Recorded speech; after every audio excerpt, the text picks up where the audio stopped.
दोस्तों, आप सुन रहे हैं चैनल छोटी सी बात वंदना के साथ। आज की कहानी है लापरवाह बहू। तो चलिए कहानी शुरू करते हैं। राकेश जी आज अपनी पत्नी के साथ अपनी बेटी साक्षी के ससुराल उसके बीमार ससुर को देखने गए थे। अपने मम्मी पापा को देख साक्षी के चेहरे पर खुशी छा गई।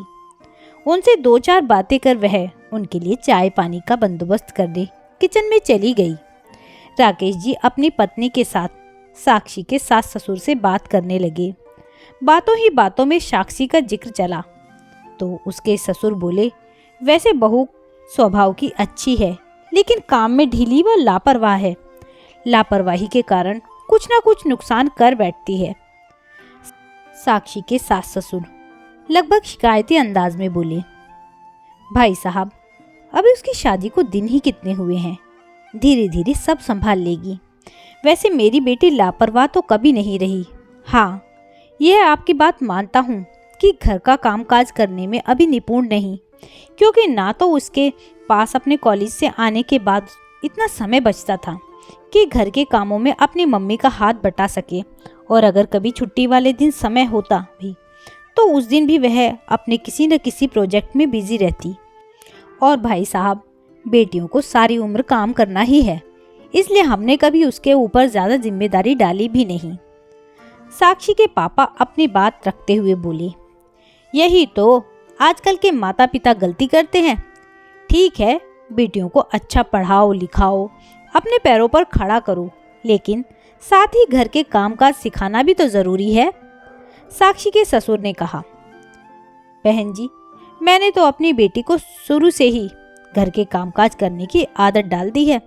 पढ़ाई लिखाई नौकरी अपनी जगह है, लेकिन लड़कियों को घर का काम तो आना ही चाहिए, वरना ससुराल में माँ बाप को उलाहने ही मिलते हैं। मैं ऐसा काम नहीं करना चाहती हूँ। साक्षी की सास तंज कसते हुए बोली। साक्षी के मम्मी पापा को उनकी बातें अच्छी तो नहीं लगी, लेकिन यह बात को बढ़ावा नहीं देना चाहते थे। तभी साक्षी की ननद कॉलेज से वापस आ गई। आज तो बहुत देर कर दी बेटी, कहाँ रह गई थी? साक्षी की सास अपनी बेटी से पूछा। क्या मम्मी, आते ही आप इंक्वायरी शुरू कर देते हो? देख तो लिया करो, कोई बाहर वाला बैठा है।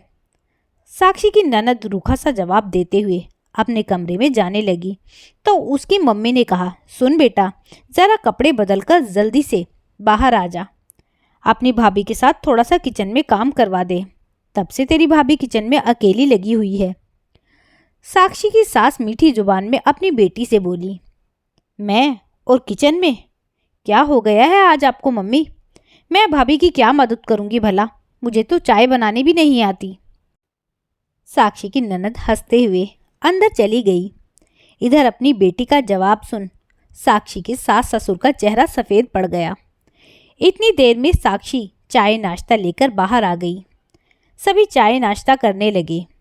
इतनी देर में साक्षी की ननद भी कपड़े बदलकर बाहर आ गई। लापरवाही से वह हाथ से उठाकर नमकीन खाने लगी और दूसरे हाथ से फ़ोन चलाते हुए उसने जैसे ही अपना हाथ आगे बढ़ाया, उसका कप दूसरे कप से टकराकर चाय बिखर गई और हड़बड़ी में कप हाथ से छूट गया। यह देख उसकी सास जल्दी से अपनी बेटी के पास आई और उसका हाथ देखते हुए बोली, हाथ जला तो नहीं मेरी बच्ची का? नहीं मम्मी, हाथ तो नहीं जला, लेकिन आपका कीमती कप सेट खराब हो गया।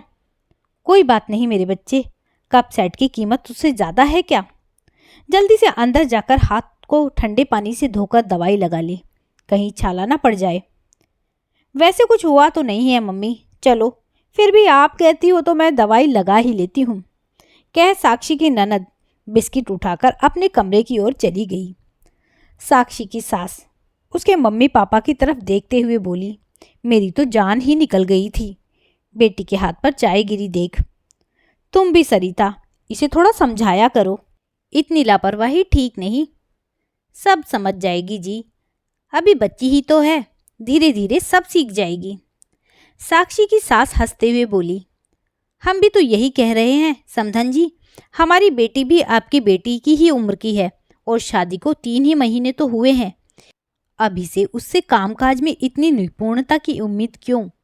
अब वह इस घर की सदस्य है, आप उसे भी रिया की तरह अपना प्यार व अपनापन दें। मुझे पूरी उम्मीद है आपके सानिध्य की छाँव में जल्द ही वह सब कुछ सीख जाएगी। साक्षी की मम्मी आशा भरी नज़रों से अपनी समधन की तरफ देखते हुए बोली, सही कह रहे हो आप बहन जी, साक्षी बहू भी मेरी रिया की ही हम उम्र है। यह तो मैंने कभी ध्यान ही नहीं दिया। दिखता भी कैसे, मैंने तो हमेशा साक्षी की को सास की नज़रों से देखा। सास बनते ही पता नहीं हम स्त्रियों में कौन सा दंभ भर जाता है, फिर हमें दूसरे घर से आई किसी की बेटी में सिर्फ कमियां ही कमियां नजर आने लगती हैं। हम भूल जाते हैं कि हमारी बेटी भी किसी के घर की बहू बनेगी और उसकी सास भी उससे सर्वगुण संपन्नता की उम्मीद रखेगी। आज सही समय पर आपने मेरी आंखें खोल दी। कोशिश करूंगी अपनी नज़रों से सास रूपी चश्मा उतारकर बहू को बेटी की तरह बेटी की नज़र से देखूं। दोस्तों, कहानी पसंद आई हो तो कहानी को लाइक शेयर ज़रूर कीजिएगा। साथ ही मेरे चैनल पर नए हैं तो चैनल को सब्सक्राइब करना ना भूलिएगा।